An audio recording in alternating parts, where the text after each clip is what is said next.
Assalamualaikum warahmatullahi wabarakatuh. Oke, rekan-rekan semua, dalam beberapa hari ini saya akan menyampaikan untuk kalian semua, berbeda dengan materi-materi yang lain, saya akan menyampaikan sedikit masalah bisnis. Tujuan saya agar kalian juga mengenali bisnis-bisnis yang bisa menguntungkan.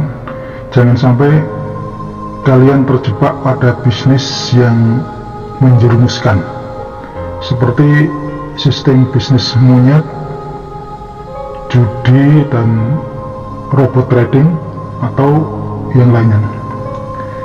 Yang pertama yang saya sampaikan bahwa beberapa bulan yang lalu ada namanya bisnis NFT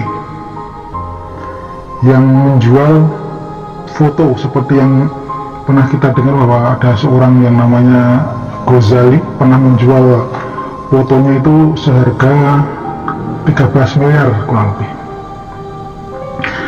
Nah, menurut Anda, mungkin Anda akan tertarik dengan bisnis ini atau bisnis NFT ini. Apakah bisnis NFT ini termasuk bisnis semuanya? Oke, sebelumnya agar tidak salah paham, saya perlu menyampaikan bahwa saya pribadi itu tidak menyalahkan NFT sebagai benda atau teknologi. Dari yang saya pelajari, bahwa NFT merupakan sebuah teknologi canggih yang sangat bermanfaat, luar biasa, dan perlu kita apresiasi. Tetapi yang saya permasalahkan adalah bisnis jual beli NFT-nya. Maksudnya gimana? Jadi begini, agar lebih mudah difahami, saya akan memulai penjabaran saya ini dengan sebuah cerita ilustrasi tentang bisnis monyet atau alias monkey business. Jadi di sebuah desa terpencil itu hiduplah ribuan ekor monyet di hutan liar, dan penduduk desa itu tidak tertarik sama sekali pada monyet, karena bagi mereka memang monyet ini adalah hewan yang tidak ada gunanya. Jadi mereka membiarkan monyet-monyet tersebut berkeliaran di tengah hutan, bahkan sampai masuk ke kampung-kampung mereka. Dan pada suatu hari datanglah seorang pedagang yang sangat kaya raya, atau miliarder, atau pengusaha yang kaya raya pokoknya, datang ke desa tersebut. Dan dia menjumpai penduduk di desa itu dan berkata begini, "Kenapa kalian membiarkan monyet-monyet itu berkeliaran bebas di hutan liar, bahkan sampai masuk ke dalam desa kamu? Apa kalian tidak tahu bahwa monyet itu laku 50.000 per ekor jika dijual ke kota?" Penduduk desa pun tentu saja sangat kaget dan heran mendengar info itu. Masa monyet ada harganya? Wah, baru tahu nih. Maka penduduk pun segera memburu monyet itu ke dalam hutan sampai secara serius dia menangkapi satu persatu, ditangkapi, lalu dijual ke pedagang kaya tadi, dan mereka mendapatkan bayaran per ekor monyet itu 50.000. Dan selang sepekan kemudian si pedagang kaya raya tadi datang lagi ke desa tersebut dan berkata, "Hai warga desa, sekarang harga monyet sekarang udah naik, kemarin kan 50.000, sekarang 100.000. Maka para penduduk pun makin semangat untuk menangkapi monyet-monyet dan menjualnya ke pedagang tersebut.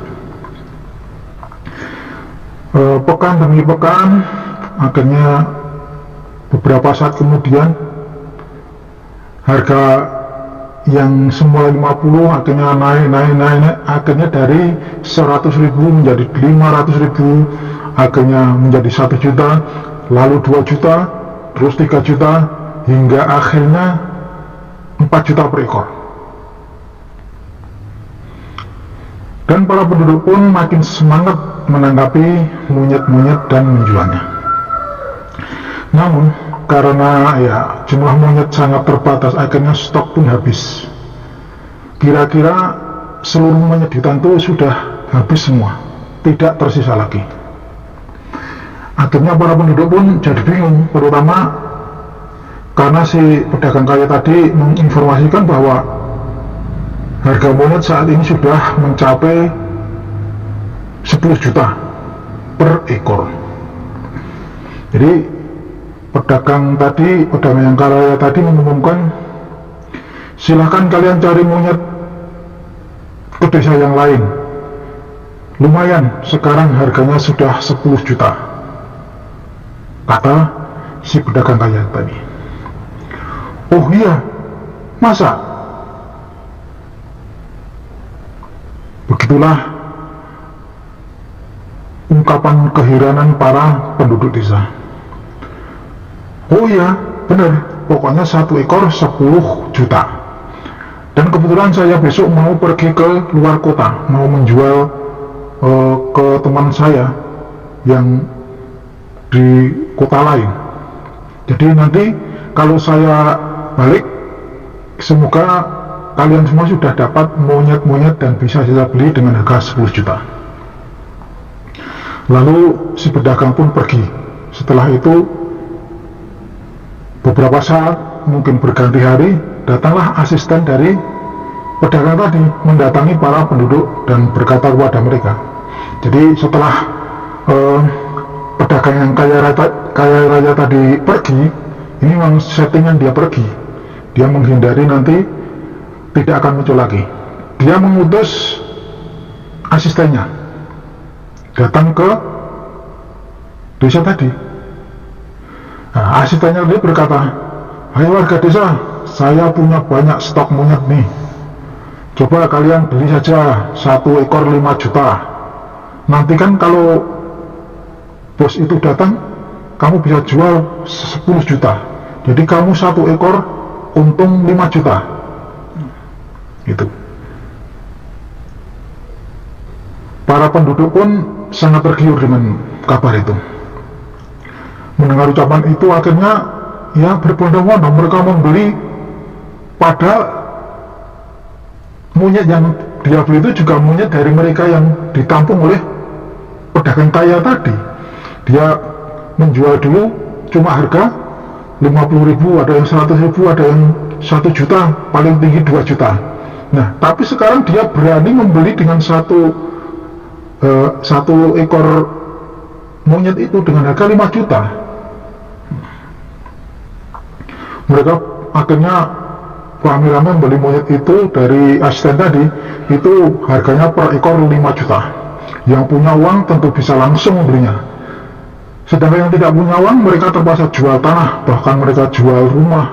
Ada yang hutang ke BRI, bahkan ada yang sampai rumah satu-satunya dijual, sampai karena dia berharap sekali bahwa dia membeli harga satu monyet itu, misalkan dia bisa beli 10, dia dengan modal 50 juta, nanti kalau pedagang kaya raya itu datang lagi, dia bisa menjual dengan harga 100 juta. Nah, 10 kali 10, 10 ekor monyet, satu ekornya 10 juta, berarti 100 juta, padahal modalnya cuma 50 juta. Setelah itu si asisten pergi dan dia tak pernah kembali lagi. Si pedagang kaya raya pun tidak pernah muncul lagi di desa tersebut. Maka apa yang terjadi? Maka para penduduknya akhirnya pun dia cuma nangis darah, sebab mereka kini cuma memiliki banyak stok monyet, rumah sudah dijual, tapi tidak jelas apa manfaatnya dan mau dijual kemana. Karena monyet itu sudah tidak berharga lagi seperti dulu. Akhirnya monyet itu cuma menjadi hewan yang tidak ada harganya seperti sedia kala. Nah, inilah gambaran dari bisnis NFT atau bisnis uang kripto secara umum. Ini juga gambaran untuk bisnis batu akik yang pernah viral. Terus ada lagi bisnis pohon janda bolong, itu juga pernah ngetren itu. Terus banyak lagi lah pokoknya bisnis yang seperti yang jadi booming, padahal sebenarnya subjeknya itu cuma barang yang biasa, tapi ada pelaku yang bermain di situ, bisa membuat sistem yang memang tujuannya memang cuma ingin menipu. Benda yang sebenarnya tidak berharga tapi bisa terjual dengan harga jutaan hingga miliaran. Kok bisa? Ya itu karena ada aktor yang menjalankan bisnis strategi bisnis monyet atau monkey business. Banyak pengamat bisnis yang berkata bahwa foto-foto selfie seperti Ghazali yang laku sampai miliaran rupiah, kalau tidak salah kemarin itu sekitar 13 miliar satu foto itu merupakan settingan belaka. Seperti yang saya jabarkan tadi, tujuannya adalah agar masyarakat beramai-ramai membeli NFT. Dan tanpa sadar, mereka terjebak pada permainan bisnis monyet. Nah, Anda mungkin tahu kan, uang kripto itu harganya sangat fluktuatif. Pernah suatu hari harganya sangat tinggi, hingga sempat muncul istilah Bitcoin to the moon. Namun pernah juga harganya itu sangat anjlok dan sangat rendah. Bahkan banyak orang yang berkata harga emas juga fluktuatif. Kok bisa seiring dengan harga kripto? Jadi banyak orang juga berkata bahwa membandingkan harga emas yang juga fluktuatif, kadang naik turun, kok kalau Bitcoin tidak dianjurkan? Ya benar, memang emas itu juga naik turun, tetapi coba kita bandingkan antara uang kripto dan emas. Uang kripto itu hanya laku di komunitas tertentu. Jadi uang kripto itu lakunya cuma di komunitas tertentu. Misalkan seperti saya, saya tidak mau beli uang kripto atau orang membeli barang saya dengan uang kripto, tidak mau. Nukar barang saya tidak dengan uang kripto, tidak mau. Tetapi kalau ditukar dengan uang, dengan emas, saya mau. Kenapa? Karena memang uang kripto ini hanya lakunya itu di komunitas tertentu. Dan benda yang sifatnya seperti uang kripto ini akan mudah dipermainkan oleh bandar di komunitas tersebut. Berbeda dengan emas, karena emas itu bisa dijual dimanapun, laku dimanapun, sehingga tidak ada orang yang bisa mempermainkan harganya, karena sudah menjadi harga menyeluruh, tidak bisa dikuasai oleh sebagian komunitas, tapi sudah menjadi umum. Nah, itulah bedanya. Dan bukan hanya kripto, judi trading dan forex juga mempunyai sifat yang kurang lebih sama dengan uang kripto tadi. Tetapi yang saya lebih sangat heran, takjub dan wow gitu. Jadi ada sebagian orang itu lebih gila lagi nih. Mereka mengadakan trading emas. Ini sudah jelas ini hukumnya riba. Karena apa? Yang dijual bukan fisiknya, tapi cuma harga jualnya. Jadi trading emas itu bukan bisnis jual beli emas, tapi jual beli nilai emas. Jadi fisiknya tidak ada. Nah, benar-benar gila pokoknya nih. Bisnis di akhir zaman ini kalau kita tidak hati-hati, kita bisa terjebak, sudah bangkrut, kena hukum riba. Nah, itu yang lebih parah lagi. Semoga kita diselamatkan dari jeratan bisnis-bisnis yang riba, yang tidak menguntungkan.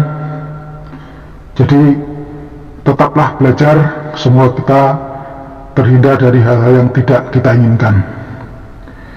Semoga bermanfaat. Assalamualaikum warahmatullahi wabarakatuh.